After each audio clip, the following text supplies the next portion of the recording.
जो शिक्षा में चेंजेस होने चाहिए, हमारी वैकेंसी लाएं, जो लीक पेपर हो रहे हैं उसको रोका जाए, जो भी रिस्पॉन्सिबल पर्सन है उस पर कार्रवाई हो।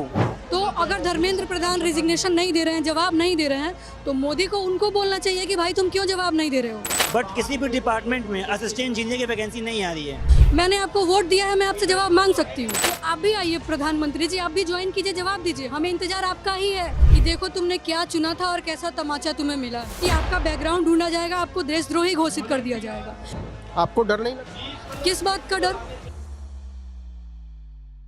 नमस्कार, आदाब, सत श्री अकाल, जय भीम, जोहार। मेरा नाम है नवीन कुमार। रात के 8:45 बज रहे हैं, लेकिन कई बार केवल घड़ी की सुइयां चलती हैं, समय नहीं कटता है। इतने सारे लोग जो जंतर मंतर पर आए हुए हैं, वो इंतज़ार कर रहे हैं उस समय का जब धर्मेंद्र प्रधान का इस्तीफा होगा, जब नरेंद्र मोदी सरकार की जवाबदेही तय होगी, जब ये तय होगा कि नौजवानों के भविष्य को लेकर हुकूमत कैसे सोचती है। तो इसके पहले हमने कुछ वकीलों से बात की थी, अब बहुत सारे इंजीनियर मिल गए अचानक से, ढेर सारे। तो ज़रा समझने की कोशिश करते हैं कि नई पीढ़ी है, नए सपने हैं, नया भारत बनाना चाहते हैं, तो अपनी तैयारी वैयारी छोड़कर यहाँ क्या करने आए हैं। रात के 8:45 बजे तक तो खाना वाना खाकर सोने का समय हो जाता है, सुबह जल्दी जग के पढ़ना होता है बच्चों को। क्या नाम है आपका? शाश्वत त्रिपाठी। शाश्वत त्रिपाठी। शाश्वत, आप क्या करते हैं? मैं बीटेक पास आउट हूँ, 2022 बैच पास आउट हूँ और अभी तक कोई वैकेंसी नहीं आई है। मैं असिस्टेंट इंजीनियर लेवल के लिए मैं असिस्टेंट इंजीनियर की तैयारी कर रहा हूँ, बट किसी भी डिपार्टमेंट में असिस्टेंट इंजीनियर की वैकेंसी नहीं आ रही है और हम लोग को डिमोट करके जेई लेवल पे भेजा जा रहा है, जिसके लिए डिप्लोमा वाले ऑलरेडी एलिजिबल हैं। तो हम लोग कहाँ जाएँ, ये बताइए। तो 4 साल आपने पढ़ाई की और 4 साल से बेरोजगार बैठे। हाँ, ऑल इंडिया लेवल पे सिर्फ 3 से 4 वैकेंसी आ रही है PSUs में। तो बताइए हम लोग कैसे इस कंपटीशन में करें, बताइए। और जेई की जो वैकेंसी आ रही है उसके लिए सिर्फ डिप्लोमा वाले एलिजिबल हो गए हैं। अभी हाई कोर्ट का जवाब आ गया है कि डिप्लोमा के लिए सिर्फ, जेई के लिए जो है सिर्फ डिप्लोमा वाले एलिजिबल हैं। तो बताइए हम लोग कैसे करें सर। तो यहाँ क्या करने आए? यहाँ पे सर हम लोग आए हैं कि जो शिक्षा में चेंजेस होने चाहिए, हमारी वैकेंसी लाएं, जो लीक पेपर हो रहे हैं उसको रोका जाए, जो भी रिस्पॉन्सिबल पर्सन है उसको उस पर कार्रवाई हो। तो आपको लगता है कि इतने सारे लोग इकट्ठे हो गए हैं, थोड़ी नारेबाजी हो रही है, थोड़ी डफली, थोड़ा गाना, थोड़ा तराना, सरकार पर कोई फर्क पड़ेगा? पढ़ना तो चाहिए, लेकिन जैसा सरकार का रुख है मुझे लग नहीं रहा है कि उसको कुछ असर कुछ पड़ रहा है सरकार को। अच्छा, तो क्यों असर नहीं पड़ रहा है इतने सारे लोग? सरकार, मुझे लगता है सरकार चाहती ही नहीं कि मतलब रोजगार देना चाहती नहीं है। वो एक हिसाब से वो एकदम इग्नोर कर रही है इस चीज़ को। कम से कम उसको आके देखना चाहिए यहाँ पे क्या प्रॉब्लम है, इतना युवा यहाँ इकट्ठा हो रहा है, क्या दिक्कत है, आके देखना चाहिए उसको कम से कम।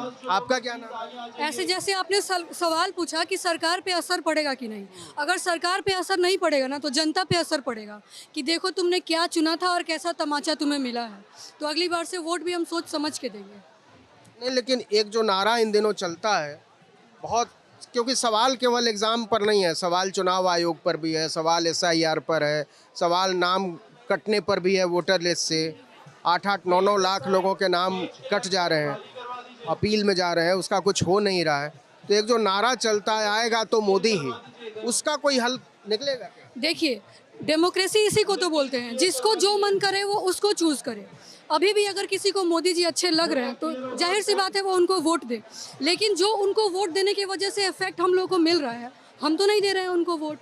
अगर हमने दिया भी है तो आगे तो हम नहीं देंगे, क्योंकि उससे हमें बैड इफेक्ट हो रहा है, तो कोई क्यों देगा। लेकिन डेमोक्रेसी इसी को तो बोलते हैं। आप अगर उनको वोट देना चाहते हैं तो आप अभी भी मोदी जिंदाबाद कीजिए, और हम नहीं देना चाहते हैं तो हम उनसे जवाब मांगेंगे ना, क्योंकि पिछला वोट तो हमने दिया था और वोट के बदले हमें जवाबदेही चाहिए। और रही बात की पेपर लीक की, तो यहाँ बात सिर्फ पेपर लीक की नहीं है। अगर आप किसी भी चीज़ के लिए सवाल उठाते हैं, चाहे वो पेट्रोल से रिलेटेड हो, चाहे वो पेपर लीक से रिलेटेड हो, चाहे वो रोड से रिलेटेड हो, चाहे वो क्लाइमेट चेंज से रिलेटेड हो, तो सीधे सीधे बात यही आ रही है कि आपका बैकग्राउंड ढूंढा जाएगा, आपको देशद्रोही घोषित कर दिया जाएगा। लेकिन बात तो ये नहीं हुई ना कि अगर मैं देशद्रोही हूँ तो मैंने मोदी को क्यों वोट दिया। जब आप मेरे घर पे आए वोट मांगने तब मैं देशद्रोही नहीं था। मेरे वोट लेने के बाद, सत्ता में बैठने के बाद जब मैं आपसे जवाब मांग रही हूँ तो मैं देशद्रोही हो गई। तो यही तो बात है ना, डेमोक्रेसी कहाँ है फिर? आप तो ऐसे ही फिर बोलेंगे India is a democratic country, but what is this democracy? ये भी तो बस पेपर पे ही रह गया ना। क्या करती हैं आप? मैं यूपीएससी की तैयारी करती हूँ। नाम क्या है आपका? मेरा नाम प्रीति वर्मा है। प्रीति, ये बताइए कि इतने सारे लोग जमा हो जाते हैं, आपने भी थोड़ी देर पहले कहा कि डेमोक्रेसी कहाँ है। जुडिशरी अपने तरीके से डिफाइन कर रही है घटनाओं को, मीडिया अपने तरीके से चल रहा है, फोर्थ पिलर पूरी तरीके से धराशायी हो गया है, ऐसा लोग कहते हैं। तो अगर कोई सिस्टम का खंभा काम ही नहीं कर रहा है ठीक तरीके से जैसे उसको करना चाहिए, तो फिर कैसे बदलाव आएगा? देखिए, सिस्टम का खंभा काम नहीं करता है तो हम लोगों को वोट देने का राइट इसलिए ही तो मिला है कि अगर हम वोट दें। सिस्टम का खंभा कुछ नहीं है, सिस्टम का खंभा बेस हम है, उसके ऊपर 4 खंभे हैं। तो अगर 4 खंभे खराब हो रहे हैं तो बेस को रिस्पॉन्सिबिलिटी लेनी पड़ेगी ना। तो ये बेस ही तो है यहाँ पे, ये खंभा नहीं है। सिस्टम के जो 4 खंभे की आप बात कर रहे हैं, खंभा यहाँ नहीं है, ये बेस है। और बेस खंभे से जवाब मांग रही है कि आप परेशानी क्यों हो रही है हमें, बस। आपको डर नहीं लगता? किस बात का डर? सरकार आपको देशद्रोही साबित कर देगी, एंटी नेशनल कह देगी। हर दूसरे दिन कोई ना कोई कह ही रहा है। नहीं कहेगा तो ऐसा कौन सा मुझे ताजमहल मिल जाना है? तो कहला के भी कोई दिक्कत नहीं है मुझे। अगर सच का साथ छोड़ना पड़े सिर्फ झूठ का दोष लगने की वजह से, तो फिर तो हम भी तो दूसरे मोदी ही कहलाएंगे ना। तो आपने अपने घर में बताया है कि यहाँ इतना बड़ा जमावड़ा है, आपके घर के लोगों का क्या? जी, 18 साल की मैं हूँ, मैं वोट दे रही हूँ। वोटिंग राइट क्यों मिला है? अगर मेरे पिताजी का दूसरा माइंडसेट होता है, मेरा दूसरा माइंडसेट होता है, इसलिए तो वोटर आईडी कार्ड बनाना, ताकि कोई किसी एक को सप्रेस ना कर पाए।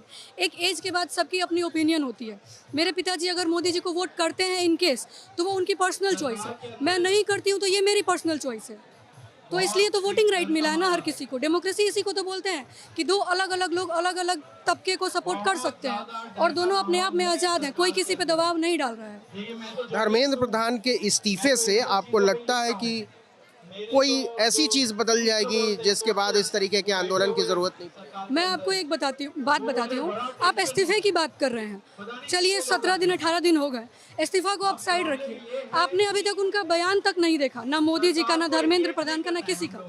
तो बयान ना देना, इस्तीफा को अगर हम साइड भी रख दें तो उनका बयान ना देना, आपको नहीं लगता कि ये तमाचा है कि तब भी तुम मुझे ही चुनोगे, मैं ही राजा हूँ, तुम क्या कर लोगे? तो अब बात रिजिग्नेशन की रह ही नहीं गई है। अब बात रह गई है कि मतलब आईना दिखाया जा रहा है हमें कि तुमने क्या चुना है। पिछले बार मैंने खुद मोदी को सपोर्ट किया था, मैंने खुद वोट दिया है। तो मैं यहाँ ये नहीं कह रही हूँ कि मैं किसी को सपोर्ट कर रही हूँ, नहीं कर रही हूँ। मैंने आपको वोट दिया है, मैं आपसे जवाब मांग सकती हूँ। पिताजी हमें कॉलेज के पैसे देते हैं तो पूछते हैं ना कि रिजल्ट क्या आया है। तो हमने भी तो मोदी को वोट दिया है, तो हम भी पूछेंगे कि रिजल्ट क्या है। जाहिर सी बात है। तो सरकार पर कोई फर्क पड़ता हुआ दिखाई दे रहा है इतना? मेरा यहाँ आना ही सरकार पे फर्क पड़ना है। ये मेरा पहला दिन है यहाँ पे। 18 दिन से मैं भी घर पे ऑनलाइन ही चीज़ें देख रही हूँ, शेयर कर रही हूँ। सरकार पे असर तब पड़ेगा ना जब हम लोगों पे असर पड़ेगा।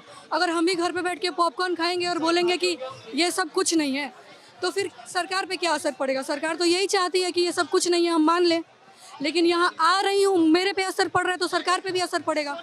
मेरा ही तो असर सरकार को बनाया है ना, मेरे ही वोट ने तो सरकार को सरकार बनाया है। तो मेरा यहाँ आना भी तो सरकार को असर ही देगा। आपके बहुत सारे दोस्त होंगे, आपकी आपस में बातचीत होती होगी, उनकी भी एक ओपिनियन होगी। उनकी ओपिनियन से आपको क्या लगता है? मतलब आपने क्या... मेरे 1-2 दोस्तों का ये भी ओपिनियन रहा है कि पेपर लीक में धर्मेंद्र प्रधान को हम क्यों बोल रहे हैं कि आप रिजिग्नेशन दो, इससे कुछ नहीं होगा। बात यह है कि आप जिसको कुछ देंगे आप मांगेंगे भी तो उसी से ना। तो आप अब बोलेंगे कि एनटीए को हटाओ, ठीक है, या फिर पेपर लीक जो है वो प्रिंटिंग प्रेस से हो रहा है। तो भाई अगर ऐसे हम प्रिंटिंग प्रेस के खिलाफ, अलग अलग चीज़ों के खिलाफ वोट उठाने लगे मुद्दा, तो ऐसे तो हम एक एक बॉडी को ढूंढ के उठाते रह जाएंगे। फिर जो हमारा मेन मुद्दा है, जिसको हमने गार्जियन बना रखा है इस फील्ड का, एजुकेशन के फील्ड का, गार्जियन जवाब देने के लिए ही तो होता है। तो एजुकेशन फील्ड का जो गार्जियन है, ये उसका काम है जवाब देना। बस सिंपल सी बात है। ज़्यादा बड़ी जवाबदेही किसकी है, धर्मेंद्र प्रधान की, जनता की, या नरेंद्र मोदी की? देखिए, मिनिस्ट्री बनी ही इसलिए है कि अलग अलग तबके को अलग अलग लोग जवाब दे पाए। हर चीज़ के लिए अगर प्रधानमंत्री को ही जवाब देना पड़े तो मिनिस्ट्री बनी क्यों है? सारी मिनिस्ट्री प्रधानमंत्री को दे दीजिए फिर। और रही बात कि धर्मेंद्र प्रधान से ही जवाबदेही चाहिए हमें, लेकिन धर्मेंद्र प्रधान को मिनिस्टर बनाने वाले तो मोदी है ना। तो अगर धर्मेंद्र प्रधान रिजिग्नेशन नहीं दे रहे हैं, जवाब नहीं दे रहे हैं, तो मोदी को उनको बोलना चाहिए कि भाई तुम क्यों जवाब नहीं दे रहे हो। और हमें सोचना चाहिए कि मोदी भी जवाब क्यों नहीं दे रहे हैं इस बात पे। उनके तो एकदम सुन्न हो गए हैं ना सब। जवाब तो दूर की बात है, आप एटलीस्ट देख भी नहीं रहे हैं कि यहाँ सोनम वांगचुक सर तो स्टूडेंट नहीं है, फिर भी वो यहाँ बैठे हैं। तो अगर आप सोचिएगा कि ये सिर्फ स्टूडेंट्स का प्रोटेस्ट है तो आप बहुत गलत हैं। यहाँ अलग अलग तबके के लोग ना अपनी हर प्रॉब्लम्स लेके आए हुए हैं, तो ये सिर्फ स्टूडेंट्स का प्रोटेस्ट नहीं है, ये आम जनता का प्रोटेस्ट है। ये प्रोटेस्ट अब आपको इतने दिनों के बाद पॉलिटिकल नज़र आ रहा है, नॉन पॉलिटिकल नज़र आ रहा है? प्रोटेस्ट पॉलिटिकल नहीं होता है, प्रोटेस्ट नॉन पॉलिटिकल ही होता है। और अगर आप इसको पॉलिटिकल नज़ारा दे रहे हैं ना, तो आप देखेंगे कि यहाँ सिर्फ लेफ्ट के लोग आ रहे हैं। इनकेस अगर आपको ऐसा लगता है तो राइटिस्ट क्यों नहीं आ रहे हैं जो अभी सरकार में है? आप आइए ना, मना थोड़ी किया जा रहा है, इंतजार तो एक्चुअली में आपका ही है। लेफ्टिस्ट लोगों को आप बुला नहीं रहे हैं, वो अपने मन से आ रहे हैं हमें ज्वाइन करने। तो आप भी आइए प्रधानमंत्री जी, आप भी ज्वाइन कीजिए, जवाब दीजिए। हमें इंतजार आपका ही है, राहुल गांधी का इंतजार नहीं है। सत्ते में राहुल गांधी नहीं है, अगर होते तो जाहिर सी बात है उनका इंतजार होता और मोदी जी हमारे साथ खड़े होते।